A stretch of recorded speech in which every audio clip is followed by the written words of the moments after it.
हम आज जो वीडियो बना रहे हैं उसका प्रसंग है हनुमान जी का जन्मदिन अभी आ ही गया है। उसके उत्सव के उपलक्ष्य में हम ये वीडियो बना रहे हैं। हम हनुमान जी की जीवनी और छोटे बड़े प्रसंग उनके बारे में बताएंगे और हम ऐसे ही धार्मिक वीडियो बनाते हैं। किसी की जीवनी, भगवान के प्रसंग, उनके जीवन में उन्होंने क्या किया, ये सब बातें। इसलिए ऐसे ही वीडियो आपको धर्म की ज्योति किस तरह जलती है देखने के लिए और हमारी हिंदू संस्कृति और सनातन धर्म क्या है इस बाबत जानने के लिए हमारे चैनल को लाइक और सब्सक्राइब करें और वीडियो अच्छा लगे तो अपने मित्रों को भी शेयर करें। बहुत सी अनजानी बातें हम बताते हैं। तो चलो मित्रों, अब वीडियो की शुरुआत करते हैं। हनुमान जी का जन्म 6 अप्रैल को हुआ था। 6 अप्रैल उनका बर्थडे है। विदेशों में जो हिंदू भाई रहते हैं वो 6 अप्रैल को हनुमान जी का बर्थडे मनाते हैं और हम यहाँ भारत में उनका जन्मोत्सव मनाते हैं 6 अप्रैल को। ज्योतिषियों की गणना के अनुसार भगवान बजरंगबली जी का जन्म चैत्र पूर्णिमा को मंगलवार के दिन चित्त नक्षत्र व मेष लगन के योग में हुआ था। हनुमान जी के पिता सुमेरु पर्वत के वानरराज राजा केसरी थे और माता अंजनी थी। हनुमान जी को पवन पुत्र के नाम से भी जाना जाता है और उनके पिता वायुदेव भी माने जाते हैं। पौराणिक कथाओं के अनुसार जब वो बड़े हुए तो उनकी 3 शादियां हुई, लेकिन इन तीनों की परिस्थितियां और काल बेहद रोचक रहे। इनकी पुष्टि कुछ मायनों में आंध्र प्रदेश और तमिलनाडु के मंदिरों में होती है, जहां हनुमान जी की मूर्ति उनकी पत्नी समेत विराजमान है और कई मंदिरों में स्थापित भी है। वैसे कई लोगों का ये भी मानना है हमारे उत्तर भारत में और पूर्व पश्चिम में कि हनुमान जी सदा ब्रह्मचारी रहे, उनका विवाह नहीं हुआ। कुछ लोग और ये भी एक है कि हनुमान जी के एक बेटा था, बेटे का नाम मकरध्वज था। वह प्रभु राम और लक्ष्मण को जब हनुमान जी पाताल लोक लेने के लिए गए थे तब हनुमान जी उनको राम लक्ष्मण को खोजते खोजते पाताल तक पहुंच गए। जब वह उन्होंने अपने ही जैसे पहरेदार को देखकर अचंभित हो गए।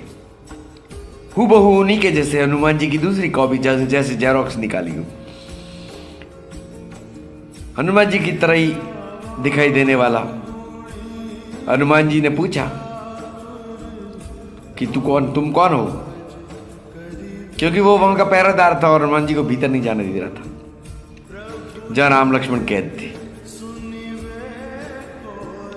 तो हनुमान जी ने अपना परिचय दिया तो उनकी माता ने उन्हें हनुमान जी की कहानियां सुनाई हुई थी, तो उनको पता चला कि ये मेरे पिता है। तब उनको पता चला कि उसने बताया कि मैं हनुमान जी का पुत्र हूं। इस प्रकार से हमें ये पता चलता है कि हनुमान जी के एक पुत्र थे जिनका नाम मकरध्वज था।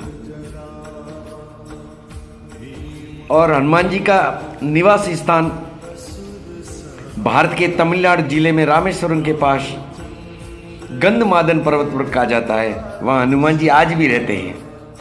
हमारे पास इस क्षेत्र में भगवान हनुमान को समर्पित एक मंदिर भी है वहीं पर। हालांकि हमेशा कहा जाता है कि हनुमान उन सभी स्थानों पर निवास करते हैं जब राम की महिमा गाई जाती हो या राम जी का कीर्तन होता हो। वहाँ हर स्थान पर हनुमान जी आते ही आते हैं।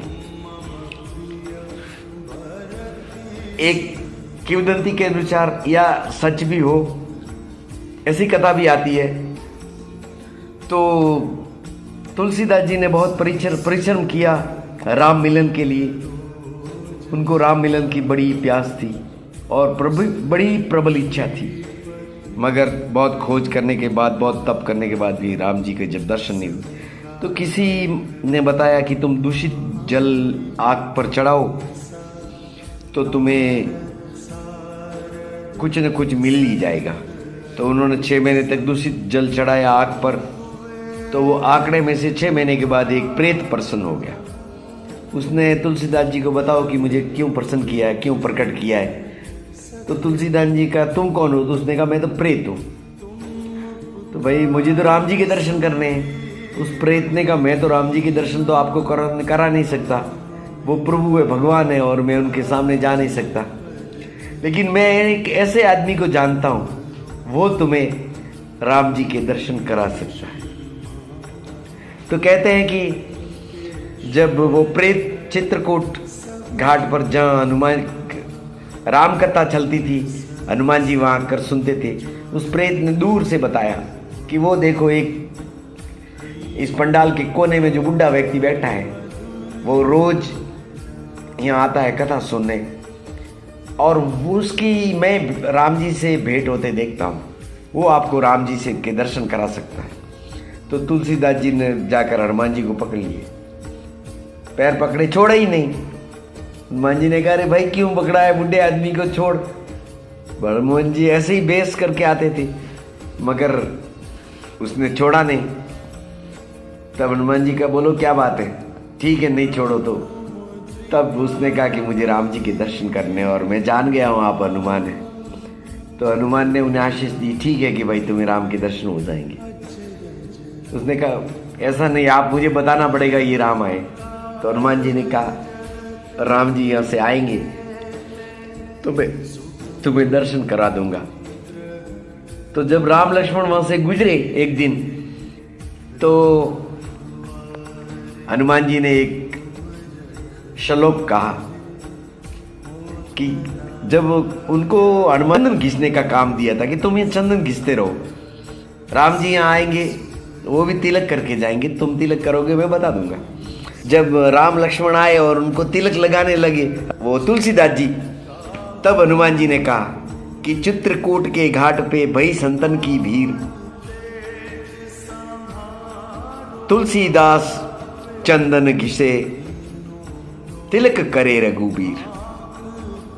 ये सुनते ही तुलसीदास जी ने नीचे उतरकर पैर पकड़ लिए भगवान श्री राम के कि भगवान मेरा बेड़ा पार लगा दो, मुझे भवसागर से पार लगा दो, मेरी नैया डावा डोले, मुझे कुछ पता नहीं है जीवन में करना क्या है। तब राम जी ने उन्हें खड़ा किया, गले से लगाया और कहा कि रामायण जो संस्कृत में है उसका हिंदू में अनुवाद कर दो, मेरी कृपा तुम पे बरसती रहेगी। इस प्रकार के भी प्रसंग है, और मैं इस वीडियो में तो आपको आगे भी प्रसंग बताऊंगा। तो हनुमान जी तो हर जगह हैं, लेकिन खास निवास तमिलनाडु में वहाँ बताया गया है, और नीचे ही हनुमान जी अमर है और कलयुग में विद्यमान है। हनुमान जी ही नहीं बल्कि रामायण में एक काकभूषण जी मौजूद है, वो भी इस संसार में मौजूद है, वो भी अमर है। हनुमान जी हर सुबह गंधमदन पर्वत पर उपस्थित होते हैं, ये लोगों की मान्यता है और ये सत्य भी है। जहाँ उन्होंने अपने प्रभु भगवान श्री राम की पूजा की थी, और धार्मिक मान्यता के अनुसार हनुमान जी का जन्म झारखंड राज्य के गुमला जिले के अंजन गांव की एक गुफा में हुआ था। मान्यताओं के अनुसार अंजन गांव में ही माता अंजनी निवास करती थी, और इसी गांव की एक पहाड़ी पर स्थित गुफा में राम भक्त हनुमान का जन्म हुआ था। राम जी की और हनुमान जी की एक और मुझे कथा जो श्री रामचरितमानस में तुलसीदास जी ने लिखी है, बहुत बड़ी प्यारी लगती है और हमें भी प्रेरणा देने जैसी है। कि जब राम रावण युद्ध हो रहा था, तो जब लक्ष्मण को शक्ति बाण लगा तो एक वैद्य को लाया गया लंका से उठाकर। दूसरे वैद्य तो वहाँ आसपास थे ही नहीं, हनुमान जी को भेजा गया तो समझा बुझा कर किसी तरह उठाकर उस वैद्य को वहाँ लाया गया जहाँ राम जी की सेना थी और लक्ष्मण मूर्छित पड़े थे। तो उस वैद्य ने कहा कि बूटी तो यहाँ से बहुत दूर है, हमारे अशोक वाटिका में वो बूटी थी, सजीवन बूटी, मगर आपके इसी हनुमान ने उत्पात मचा के वो सारी बूटियाँ खत्म कर दी। इसलिए वहाँ तो है नहीं, अब तो जूनागढ़ पर्वत पर है, और जूनागढ़ पर्वत तो बहुत दूर है, जाकर लाना पड़ेगा। तो हनुमान जी ने बीड़ा उठाया कि मैं ले आऊँगा जूनागढ़ पर्वत, सुबह सूर्योदय से पहले आना पड़ेगा। उन्होंने कहा मैं ले आऊँगा। तो राम जी ने भेज दिया उनको, वो पहचान बताई कि इस तरह की बूटी है, तुम ले आना। अब हनुमान जी वहाँ पहुँचे, राक्षसों को भी पता चल गया कि हनुमान जी बूटी लेने गए जूनागढ़ पर्वत पे। तो उन्होंने उस जिस तरह की वो सजीवन बूटी थी, उस तरह की माया फैला के बहुत सी सजीवन बूटियाँ पैदा कर दी। अब हनुमान जी वो सोच में पड़ गए कि कौन सी बूटी सजीवन है और कौन सी न सजीवन है, कौन सी बूटी ले जाऊँ और कौन सी नहीं ले जाऊँ। और समय बीतने लगा, और इतने में अंजनी माँ को पता चल गया कि हनुमान सोच में पड़े। अंजनी माँ वहाँ पहुँच गई। अंजनी माँ ने पहुँचकर हनुमान जी से कहा, ये बड़ा प्यारा वाक्य है, आप सबको अभिभूत कर देगा। तुलसीदास जी महाराज कहते हैं कि जब पहुँचे पवनसुत वीर जूनागढ़, बूटी जान न पाई, तब हनुमंत भय सोच में मिल गई अंजनी माई। लगी सेठ जब फाटो पर्वत, ये दूध तुझे धवाया है, यहाँ वहाँ क्या देखे हनुमत पर्वत क्यों न उठाया है। कर किलकारी कद कूदे पवन सुत पर्वत लियो उठाए। एक प्रसंग इस प्रकार है कि जब हनुमान जी सोच में पड़ गए तो अंजनी माँ प्रकट हो गई। उनको पता चल गया कि ये यही रात गुजार देगा, सूर्योदय हो जाएगा। वैसे तो सूर्य भगवान से नमन कर वादा लेकर आए थे कि जब तक मैं न पहुंचूं आप उदय मत होना, नहीं तो आपको तो पता ही है हनुमंत कितना मत वाला है और क्या क्या कर सकते हैं। बचपन में हमारी मुलाकात हो चुकी है, इसलिए सूर्य भगवान तो वैसे एक वादे में बंधे थे, नहीं जा सकते थे। वो अंजनी माँ को भी पता नहीं था, इसलिए अंजनी माँ प्रकट हो गई। और अंजनी माँ ने क्या कहा, मैं जो सारांश अब समझाता हूँ आपको।